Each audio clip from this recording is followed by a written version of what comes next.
Bengibuya esigodini ngiseplakini ngigqoke emtshatini ngihamba estradini mangithi ngibona umuntu etshanini ngabuza unjani ngabona agcwele igazi eshethini nangasesiswini uyabanda ngathi uphuma efrijini. Lo muntu ubhodile nengishoyo ukuthi akekho omonile ubani omdonsile kwavela umthetho lana ngiboshiwe kwalate ekhoneni ngacabanga ukudabuka nowethu bathe ngibambamba bazongibuza ukuthi ngibalekelele afake endleleni ey'sanini i-Valley Showcase baphuma emotweni bakasabatha izandla emoyeni bohatanyenzeni omunye wathi mbambe ebodweni basetsha amaceda bacofa inyuka emapokothweni zange bakhulume bangibuza ukuthi sibala uboneni bacoba namahangabhoyi bangilahlela emotweni njengoba ungibona fandarha isibali sengiboshe ebodweni and ngiyagotsha bohata bathi ngiyofela eseleni. Then I said, I did not lie, but I distorted the truth to fit the paradoxical reality of my predicament. I said and contemplated. From the start, I was tied up with Medusa. Never looked her in the eye, cause like a snake I was charmed by her lips. She envied the beauty of others, so when I looked her in the eye, she used her dreadful dreadlocks of slithery deception to stone me to death.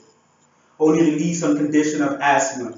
Now my lungs don't work, they're out of order, and it kicks in when I yell out my order. Large fries and a super large bottle of oxygen, please. While I was queuing at the pharmacy, I saw a girl that I liked. I slipped my asthma pump in her back pocket, tapped her on the shoulder, and asked, "Excuse me, your lungs work? Because you got an ass, ma." I have an inhaler. She's bright blue when she don't pop. Whenever I'm in a tight situation, I panic to find her, and when I do, I squeeze the life out of her into my own. I keep her in my pocket, close to my lungs, so she can 1, 2, 3, 4 breathe the essence of life into me. I have a shortness of breath, but my greatest fear is losing her in the shortness of breath. Once was so stupid that I threw her away like a breath, but I realized that I couldn't catch her. You see, like red wine when love stains, it does not fade. I always thought that Cupid was the one who shot me, but it turned out that it was my own girlfriend. I literally caught her red-handed because I found traces of love residue on her hands. Hands up, surrender your love to me. Theoretically, we met accidentally on purpose. So I want to bite your lip until you can no longer speak. And then suck your ex-boyfriend's name out of your mouth so that he never comes up in our conversations. I'm going to be honest with you. I'm not really a love poet. In fact, every time I try to write about love, my hand cramps, just to show me how painful love can be. And sometimes my pencils break, just to prove to me that every now and then this thing called love takes a little more work than you plan. See, I heard that love is blind, so I write all my poems in Braille, and my poems never actually finish because true love is endless. See, I've always believed that real love is kind of like a supermodel before she's airbrushed. Hashtag, we know a couple of them, but we won't say anything. It's pure and imperfect, just the way God intended. See, I'm going to be honest with you. I'm not really a love poet. But if I was to wake up tomorrow morning and really wanted to write about love, I swear my first poem would be about you, about how I love you the same way I learned how to ride a bike.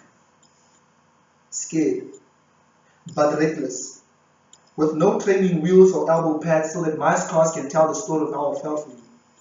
You see, I'm not really a love poet, but if I was, I'd write about how I see his face in every cloud of your reflection. In every window you see, I've written like a million poems, hoping that somewhere, somehow, maybe you'll jump out of the page and be closer to me. Because if you were here, right now, with me, I would massage your back until your skin sings songs that your lips don't even know the words to, until your heartbeat sounds like my last name and smile like the Pacific Ocean. I want to drink the sunlight out of your skin. Yo, if I was a love poet, I'd write about how you have the audacity to be beautiful. Even on days when everything around you was ugly, I'd write about your eyelashes, and I'd feel like violent strings playing symphonies every time you blink. If I was a love poet, I'd write about how I knelt in front of you like an ice sculpture. See, every time I hear the sweet sound of your voice, whenever I hear your name on the whenever I see your name on the caller ID, you see my heart that plays hopscotch in my chest, that clamps onto my ribs like monkey bars. I feel like a child all over again.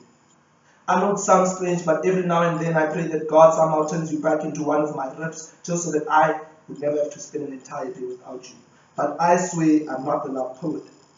But if I was, I'd wake up tomorrow morning and write a poem about you. After all of that, she was like, so how do you feel about me? Then I said, put it like this. I want to be your ex-boyfriend stuntman. I want to do everything that he never had the courage to do, like trust you. I swear when our lips touch, I can taste the next 60 years of my life. And some days I still go outside profile pictures just so that you can be a part of me for a little longer. But if I could, I would sample your smile and let my heartbeat do the bass love. We would create the greatest love song of all times whenever we stand next to each other, love. I was the only one made for you. Together, we can become an album. And when my friends ask me if you're my girlfriend, I say, oh hell no. She is not my girlfriend. She was. She was only 16 with big dreams, loving it because and she was loving it. She was as short as her skirts, getting tips on somebody her father's age. Ironically, she called it daddy.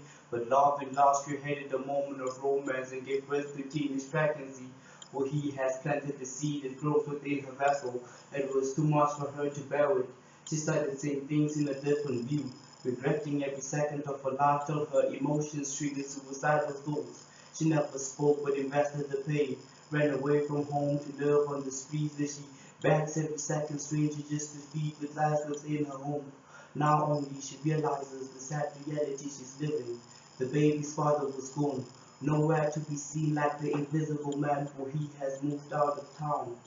Now and then as she goes on her knees and prays to God, hoping for a better future, but she's too impatient for her situation doesn't allow patience, for it has been months since she left home. Now she lives in the junkyard where she tears open those black plastic bags and feasts on bones just to balance her vacant stomach.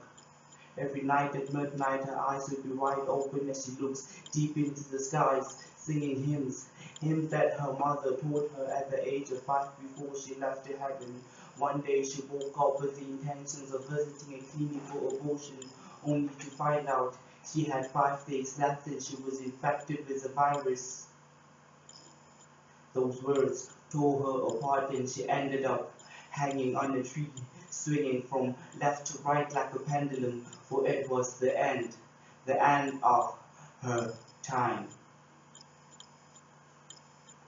We are the unseen.